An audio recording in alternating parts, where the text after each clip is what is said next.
What should you look for when looking for a life partner? What is God's desire for you? My name is Anes Wamboye, and you're watching Sitam Church Online.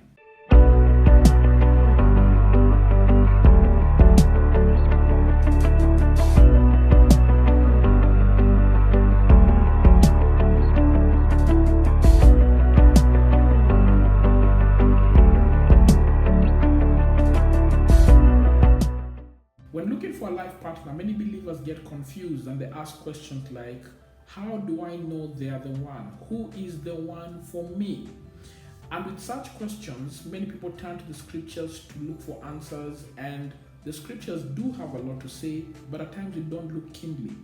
While the scriptures are filled with lots of examples of relationships that don't work well, I believe there are two kinds of relationships that work pretty well, and the Lord uses them to teach us something concerning choosing a life partner.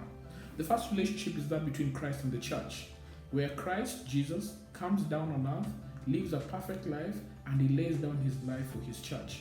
And the Apostle Paul later tells us that this is how the love between a man and a woman ought to be, that the man lays down his life for her and the woman submits herself to the husband. But is there more? I believe the second kind of relationship that shows us this is the relationship between Adam and Eve. Adam and Eve had a relationship that mirrored that of Christ and the church before the fall, because Adam and Eve lived in a world without sin. Adam and Eve lived in a world where they did not act selfishly, they did not act for their own self-interest, they acted for the interest of others.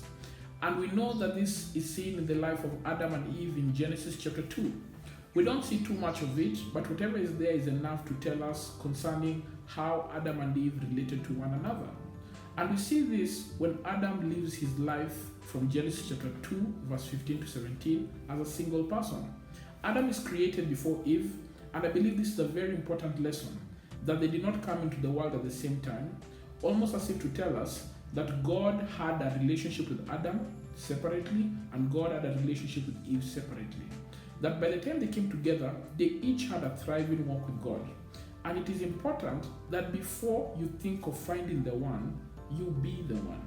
Too many people are out there looking for the right person to marry, but too few people are becoming the right person to marry. It is far important that you become the right one as opposed to finding the one. Because if you find the one and you are not the right one, you won't have a great marriage. But if you become the right person, you will find that you'll inadvertently attract the right kinds of people. If you don't focus your time on becoming the right kind of person, you may try all your efforts to attract the right kind of person for you, but you still have some work to do. And so it's important for you to be established. But it is in Genesis chapter 2, from verse 18, that we really see the kind of character and the kind of person that God selects for Adam, or that Adam settles with. The Bible says in Genesis 2:18, "It is not good for the man to be alone. I will make a helper suitable for him." And from that verse, you can derive a number of things concerning selecting a life partner. That after we've become the one, after we've prepared ourselves for marriage, after we've worked on ourselves, after we are confident that if it was possible to marry ourselves, we would be very comfortable, after that, then you must consider the following. Genesis 2:18. It says, "It is not good for the man to be alone." The Lord desires that Adam is in a friendship relationship with his partner. Adam is alone, and Adam needs a partner with whom he can share his life with. Now, this is very important when selecting a life partner, that you think about a friend, someone with whom you can connect with as far as this life is concerned, someone with whom you can have a good time, someone with whom you can even have a supernatural friendship with. You can spur one another, and someone with whom you can also have a romantic relationship. That this kind of friendship is what will bring Adam and Eve together. So when Adam is being prepared for Eve, God desires that Eve becomes a friend to Adam, because it is not for man to be alone. Man is a social creature. God created us to function in community. We cannot function alone. And that's why he even gave us the church. There are no lone rangers in the body of Christ. The only people who act as lone rangers end up getting hurt, getting destroyed. The sheep are led astray by the wolves and they're eaten. Sheep stay together, and that's how they're kept safe by the shepherd. It is important that even as we think about marriage, we think about the social aspect. It is not good for man to be alone. God wants us to have friendship. And the friendship should cover our spiritual aspects, that we should think about spurring one another on towards a deeper walk with God. The friendship should be natural, that we can have a good time with one another. And the friendship should be romantic, that God has made us attracted to one another, and that is a good thing. And then the Bible goes on to say, it is not good for man to be alone. I will make him a helper suitable for him. When you see the Lord saying that Adam needs a helper, it's implying that there's some purpose, there's some task for Adam to do, and Eve is coming and Eve is plugging into that purpose. And because Eve is plugging into that purpose, it shows that Adam and Eve are coming together and they're analyzing their strengths, their abilities, their skills, and they're using it for the glory of God. So should it be as you select a life partner? Do you have someone with whom you can partner with to establish God's kingdom here on earth as it is in heaven? Can you use your skills and your abilities to establish God's kingdom on earth? Can you use what you have to come together, put your core strengths together so that you can achieve a purpose that God has put inside of you? Adam was given the task of naming the animals, he was given the task of tilling the garden and taking care of it, and he needed a helper. Many women get offended by the term helper, and yet you shouldn't, because it's a very powerful term.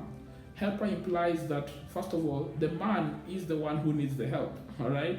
And even if he's the one who needs the help, God is merely telling us that this is the order in the marriage institution, that the man leads and the woman comes second. Helper is not a derogatory term. It is not a term to demean women.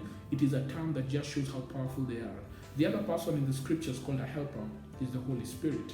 And the Holy Spirit is not demeaned in his role in the Godhead. And then it says, it is not good for man to be alone. I'll make a helper suitable for him. Suitable for him. The next thing that we see in the selection of a life partner for Adam is a compatible partner. A partner who is suitable, not just any partner.